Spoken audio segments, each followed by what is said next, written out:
ሰላም እንዴት ቆያችሁ? ላይክ በማድረግ ጀምሩ። እስቲ ከዚህ ጀምር። አሁን ኢየሱስ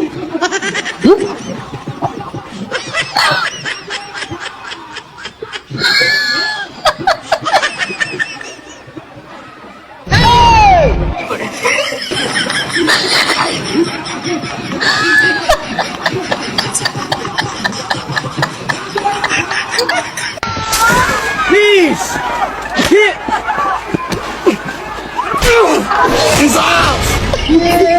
He's off.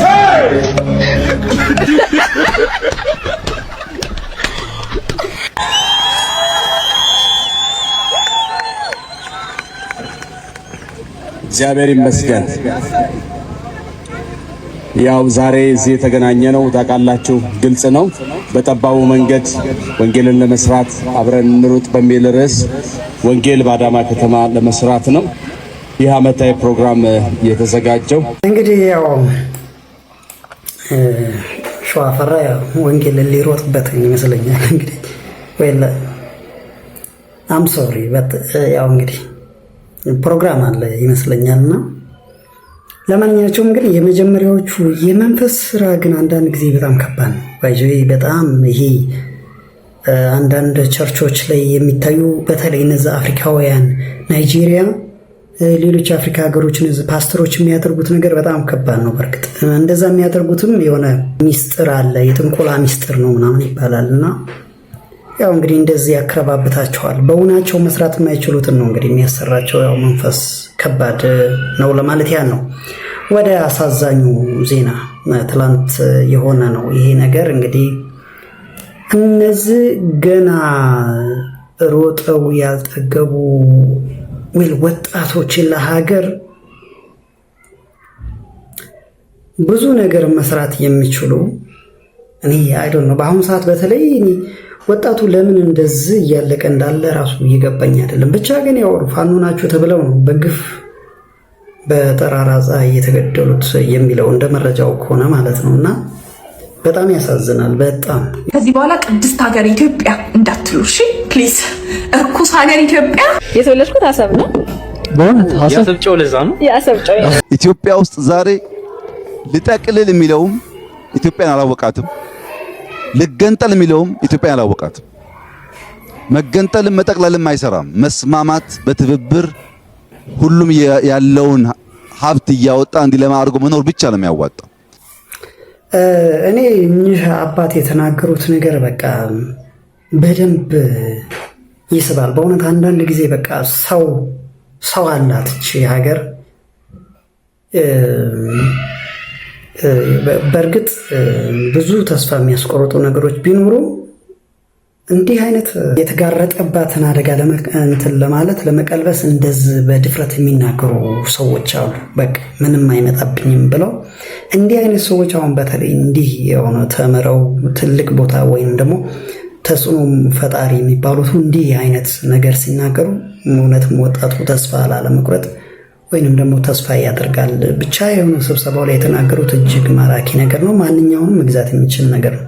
ማንኛውንም ኢትዮጵያዊ በተለይ በዚህን ሰዓት እኔ የዚህ ሀገር ሽማግሌ ልምከራችሁ ባካችሁ፣ ዘረኝነት ለማንም አልበጀም። ኦሮሞ እስከ 7 ቆጥሮ ነበር የሚያገባው፣ አማራ እስከ 7 ቆጥሮ ነበር የሚያገባው። ቤተ መንግስታቸውንም ጥሎ የሄዱት ለአባ ጅፋርና ጦና ነው። በአሁኑ ሰዓት ፖለቲካ ምን እንደሆነ የማያውቅ ገበሬ እኮ ነው እያለቀ ያለው። እርስዎ የተወለዱበት ሶማሊያ ክልል በመስከረም ነው የገቡት። ኢህአዲግ በመስከረም ነው የገባው። የመንግስታችሁን አርማ በመንግስት መስሪያ ቤት ላይ አውለብሉ። እንደ ዱሮ የእኛን ቀይ አረንጓዴ፣ ቢጫና ቀይ ልቀቁልን ለማህበረሰቡ። አሁን ያለው የክልል አወቃቀር ራሱ ራስ ምታት ነው። እዚህ ይህን የሚያክል አዳራሽ ውስጥ እንደዚህ ተሰብስበን የምንኖርባት ከተማ ከንቲባ በመሆኑ አንደኛ አንድ ትልቅ ታሪክ ሰርተው እንደሚያልፉ አምናለሁ። በዓለም ላይ ያለ ኤሲ የምትኖር ከተማችን፣ ካለ ሂተር የምትኖር ከተማችን። ባለማወቃችን ብዙ ነገሮቻችንን እንትን እንላለን። ለ20 ሰከንድ ፊታችሁን ወደ አዳራሹ አዙሩና በስቴጅ ላይ ያላችሁ በፖለቲካ አይን ሳይሆን በጥበብ አይን ይዩት እስቲ ይህን ማህበረሰብ። እዚህ ማህበረሰብ ውስጥ እከሌ ኦሮሞ ነው፣ እከሌ አማራ ነው፣ እከሌ ትግሬ ነው ብላችሁ አውጡልኝ። በቅርብ ብታውቁ ሁለታችሁም ጠያይሞች ናቸው። ሳያችሁ ወንድምና እህት ትመስላላችሁ። እኔ በጥበብ አይን ሳይ ይሄ ኢትዮጵያዊ ጠይምነት ነው፣ የህንድ ጠይም አይደለም፣ ወይ የሌላ ጠይም አይደለም። እንድንገነዘብ የምፈልገው ምናልባት እርሶ ጠይም ሆኖ ተወልዶ ይሆናል። ወንድም እህቶቹን ተመልከቱ። አንዱ ቀይ፣ አንዱ የቀይ ዳማ፣ አንዱ ጥቁር ሆኖ ይወለዳል። ይሄ ኦሮሞ ቤት አለ፣ አማራ ቤት አለ፣ ትግሬ ቤት አለ፣ ሁሉም አለ። እኔ አሁን የቀይ ዳማ ነኝ። በዓለም ላይ የቀይ ዳማ መልክ ኢትዮጵያዊ ብቻ ኦሮሞ ጋር አለ። እኔ ወለጋ ነው የተወለድኩት። ከዘር አመለካከት ውጡ። እከሌ ሶማሌ ነኝ፣ እከሌ ኦሮሞ ነኝ። ምንም አይደል። እኔ አሁን አንዳንድ ፖለቲከኞች ሲናገሩ አገራቸውን አያውቁትም ልበል ነው ብለው ብዙ ጊዜ ኢትዮጵያንስ እንዴት አድርጎ ነው የሚመሩት በዚህ አይነት ሁኔታ ላሉ። አሁን የፈጠራችሁትን ክልል ማንንም አልጠቀመም። እወቁ። ከ3 ሚሊዮን በላይ ኦሮሞ ተፈናቅሎ ከሶማሌ ተፈናቅሎ ነበር፣ ከአሶሳ ተፈናቅሎ ነበረ፣ ከቤንሻንጉል። ማን ነው የተጠቀመው በዚህ ክልል? ለኢትዮጵያ የሚመች ፌዴራል መንግስት አዘጋጁ። ቋንቋ እንግሊዝኛ የተናገረ ሁሉ እንግሊዛዊ አይደለም። ኦሮምኛ የተናገረው ሊሆን አይችልም። አማርኛ የተናገረው ሊሆን አይችልም። በኢትዮጵያ ደረጃ እህቱን አግብቶ ዘር የፈጠረ የለም። እናቴ ለአባቴ ባዳ ናት። ከዘር አመለካከት እንውጣ። እንዲህ አይነት አባቶችን እግዚአብሔር ያብዛልን እና እችን ሀገር ወደ ሰላም ያምጣት። ያው በእርግጥም ልጅቷ እንዳለችው አይደለም፣ ቅድስት ሀገር ናት። በእግዚአብሔር በምሕረቱ እንጂ እስካሁን የሚኖር ነው እንጠፋ ነበር። እንዳጀማመራችን እንዳኳኋናችን እያደረግን እንዳለነው ነገርማ ጠፍተናል እኮ። ግን ምሕረቱ ስለበዛልን ቅድስትም ሀገር ናት። ብዙ የተደበቁ ነገሮች አሏት እኛ ያልደረስንበት እንጂ ዝም ብለን ከስሜት ተነስተን እቺ ሀገር የተረገመች ናት ማለት አንችልም። አዎ ብዙ ጸያፍ ነገር፣ በተለይ ጭካኔ የተሞላው ነገር በአሁኑ ሰዓት እየተደረገ ነው ተደርጓል። እና ያ ስለሆነ ብለን እስከ መጨረሻው ሀገራችንን የሚያሳጣ ነገር ማድረግ የለብንም፣ መሳደብ የለብንም። አለ ሀገር እኮ መቀበር እኮ የሚቻለው ሀገር ሲኖር ለመቀበር ራሱ ሞቶ ራሱ ለመቀበር። እኛ አባትን መልካም ነገር ይናገራሉ። በጣም ሰው ከሚለው ይጀምራል ይላሉ። አዎ ሰው ህግ የሚጀምረው ከሰው ነው። እግዚአብሔርም የሚጀምረው ሰው ብሎ ነው የሚጀምረው። ከዛ ወንድ ሰው፣ ሴት ሰው ነው። ግን እኛ የሐሳብ ውጤቶች ነን። እኛ ራሳችን ሰዎች። እኔ አሁን እዚህ ጋር የማየው በሙሉ ሰው ነው። ሌላ የሚታየኝ ነገር የለም። ዛት ሰው ነው የሚታየኝ። እና ህግም ደግሞ ሰው ነው ብሎ የሚጀምረው አርቲክል 1 ኦፍ ዘ ሲቪል ኮድ የሚጀምረው ሰው ብሎ ነው። ሰው ማለት ብሎ ነው የሚጀምረው። እዛ ላይ ተግባብተናል ወይ ነው እኔ ጥያቄ አንዱ። እዛ ላይ መግባባት አለብን። ሰው የሚለው ላይ መግባባት አለብን። ሰው የሚለውን ነገር ስላከበሩ ሌሎች የሰለጠኑ ሀገሮች የሌላ አገር ዜጎችን ዜጎች ያደርጋሉ። ሙሉ እድል ይሰጣሉ፣ ሙሉ መብት ይሰጣሉ። እና እሱ ላይ መሰራት አለበት የሚል ሐሳብ አለኝ። አንድ እሱ ነው። ሁለተኛ የሀገራዊ ምክክር ኮሚሽን ቅድም ትንሽ ተጠራጥረሃል አንተ። አትጠራጠር፣ ይሳካል። የሚሳካው ግን እንዴት ነው? ሁላችንም ኦውን ካደረግ ነው። ይሄ የኢትዮጵያ ሀገራዊ ምክክር ኮሚሽን የኢትዮጵያ ሕዝብ ኮሚሽን ከሆነ ይሳካል። የሀገራዊ ምክክር ኮሚሽን ደግሞ የሚያተኩረው እጅግ መሰረታዊ በሆኑ ሀገራዊ ጉዳዮች ነው። ብዙ ችግሮች እንዳሉ ይታወቃሉ። በእነዛ ችግሮች ሁሉ ላይ አይደለም፣ እጅግ መሰረታዊ በሆኑ ሀገራዊ ጉዳዮች ላይ ሀገርን ለማጽናት በሚረዱ አጀንዳዎች ላይ ነውና የሚያተኩረው። አንተም የሀገራዊ ምክክርን እንደ አንድ አጀንዳ ብትወስደው እጅግ መሰረታዊ በሆኑ ሀገራዊ ጉዳዮች ባለሙያዎችን እየጋበዝክ የ5 ደቂቃ የ10 ደቂቃ ፕሬዘንቴሽን አቅርቦ ሌሎች ሐሳብ እንዲሰጡ ብታደርግ እና ደግሞ የክርክር መድረክ ባይሆን የምክክር መድረክ ቢሆን ክርክር የራሱ የሆነ እንትና ሙግትና ክርክር ያው የሚያግባባ አይደለም። ምክክር ግን ያግባባል፣ እንደ ቤተሰብ እንድንታይ ያደርጋልና አሁን ቅድም ሁለቱ ሲተቃቀፉ ቀላል ነገር አይደለም። የምክክር የቤተሰብ ብናደርገው ለማለት ነው። እሱን በማድረግ የሀገራዊ ምክክር ኮሚሽን የሚሰራውን ስራ ብታግዝ ኢትዮጵያን ታግዛለህ ብዬ አስባለሁ። አመሰግናለሁ። እንዲህ አይነት አባቶችም ይብዙ። እንግዲህ አባቶች እንዲህ ባይዞይ ነገርየው እየገፋ ሲሄድ ያው ብዙ መከራ ስቃይ ያው የግድ እውነቱን የሚናገሩ አባቶች ዜጎች መውጣት ይጀምራሉ። እየሆነ ስላለው ነገር የመጀመሪያው አባት በዘራ ተከፋፍሎም ብለዋል። እነዚህ ደግሞ ሰው ከሚባለው እንጀምር፣ ከዛም በኋላ በትክክል ሲይዙ ከገባን በትክክል መኖር እንጀምራለን የሚል አንድምታ ያለው ነው ሐሳባቸውና ያሲኖ ኮሜዲያን ያሲኖ ደግሞ ምናልባት ተስፋ ትቁረጡ እኔ በዚህኛው ተጠቀምበታለሁ እሱ ለማለት የፈለገው በዛኛው ቢሆንም እኔ ለሀገሪቱ ተስፋ እንቁረጥ የሚል ሐሳቤን ይይዝበታል። ይሄን ስል ውሸት ይመስላችኋል? ብዙ ሰዎች ስልክ የለኝ በሰው ስልክ ነበር እየጋረጽኩን ፖስት ምንድነው መላይል አቤት ሲያም ቻፓኔ ፓወር አረ ወፍ እንደ በቃ ማለት ታክሲ ላይ እንዴት እንደሚጋፍ ባሽ እንዴት ተጋፍ ሰልፍ እንዴት እንደምሰለፈው በቃ ኮሜዲያኑ ልጅ አይመስልም ነው የሚሉት። 3 ሚሊዮን እና እኔ ገብቼ ቪዲዮን ሳያ 3 ሚሊዮን ምናምን ቪው አለው 200,000 ላይክ አለው። ላይክ ያናድዳል።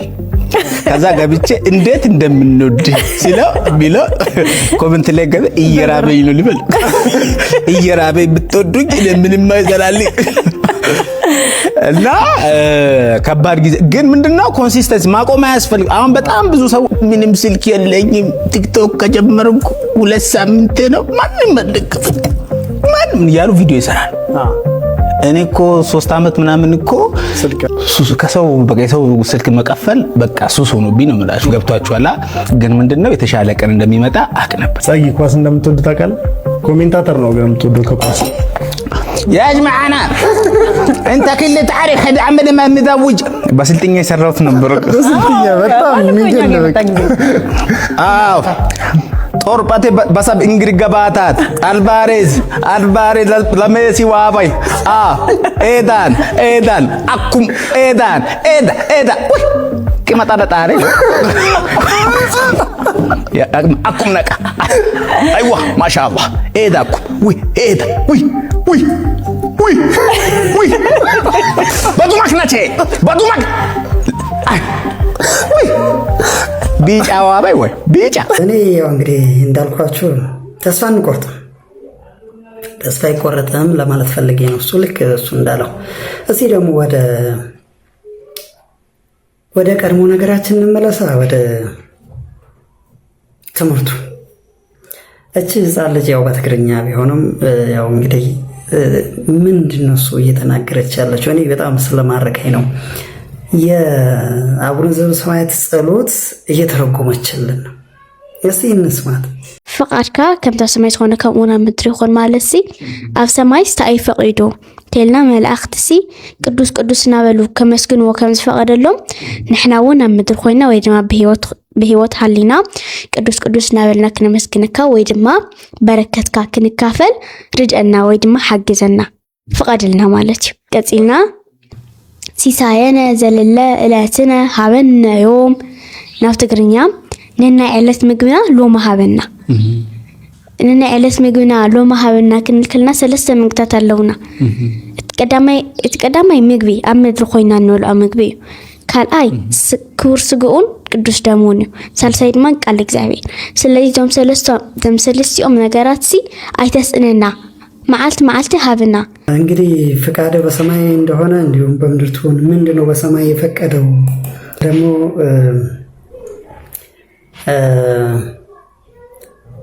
የዕለት እንጀራችንን ስጠን የሚለውን ምንድነው እሱ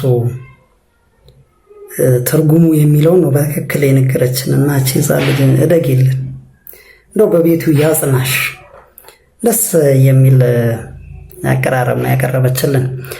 እስቲ ደግሞ ስለ ምጽዋት እና አስራት በኩራት እኚህ ወንድማችን እንደዚህ ይላሉ። አንዳንዴ የተሰጠሽ ነገር በሙሉ እኮ ያንቺ አይደለም። አስራት የሚባለው ለዚህ ነው። ሁልጊዜም ሀብት ወደ አንቺ ባዘቀዘቀ ቁጥር እዛኛው ጋር እጥረት እንደሚፈጠር ማሰብ። ምናልባት እግዚአብሔር አንቺን የፈጠረሽ እንድትሰጪለት እንድታከፋፊለትም ጭምር ሊሆን ይችላል። ሁላችንም ደሞዝ ከፋዮች ነን፣ ተቀባዮች ብቻ አይደለንም። ከኛ ስር ላሉ ሰዎች ደግሞ የማከፋፈል ኃላፊነትም ጭምር አለ ሀብት ሲመጣ አብሮ።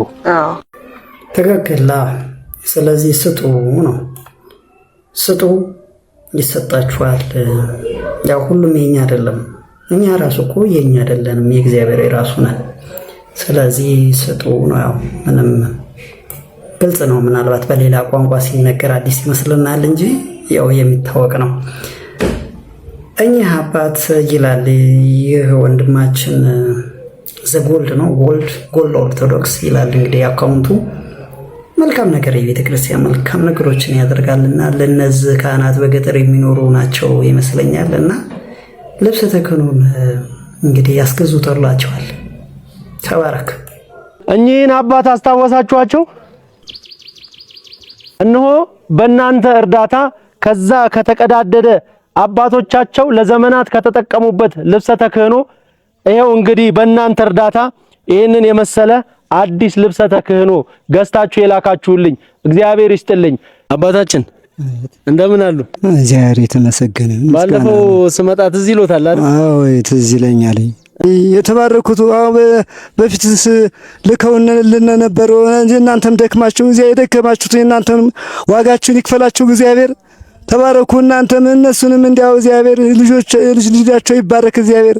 ሁልጊዜ እንዲያውን ገበሬ መንክራት ኃያሉ በሰማይ በደጅ በምድር ይጠቅማቸው እግዚአብሔር። እናንተም ድካማችን ይቆጥራል። ይሁላ በአሁኑ ጊዜ ምንድን ይሁላ በረሃ ጥሳችሁ እንዴት እንደመጣችሁ እግዚአብሔር እናንተንም ዋጋችሁን ይክፈላችሁ። ልጆች ተባረኩ። ልብሰ ተክህኖ ባለፈ እንግዲህ ከዚህ በፊት ማሳይተናችኋል። ቤተክርስቲያኑ በምስጥ በጣም እየተበላ ነው። በጣም ብዙ ዘመን ያስቆጠረ ቤተክርስቲያን ነው። ቻላችሁት አሁንም ቢሆን ቤተክርስቲያኑን እናድሰው የምትሉ ሰዎች፣ ይስተካከል የምትሉ ክርስቲያኖች በቻላችሁት አቅም አሁንም ቢሆን እንድታግዙ ከስር ባስቀመጥነው አካውንት የቻላችሁትን አድርጉላቸው። እነዚህ አባቶች ደግሞ እንግዲህ እናንተን በጸሎት ያስባሉ። አስራት በኩራታችሁን የቻላችሁትን አድርጉ። ቅዱስ ጊዮርጊስ እንግዲህ ለእናንተም በረከቱ ረድኤቱ ይድረሳችሁ። ወንድማችን እናመሰግናለን። ይህ ነገር ግን ከዚህ በፊትም እንዳልኩት ነው። እኔ አሁንም በጣም የኔ እሳቤ ምንድነው እሱ የኔ አረዳድ ቤተክርስቲያን በጣም ኔትወርክድ መሆን አለባት። ፋይናንሻሊ፣ ፊዚካሊ በሁሉም ነገር ኔትወርክድ ሆና እንዲህ ዘመናዊ ነገሩን መተግበር አለባት።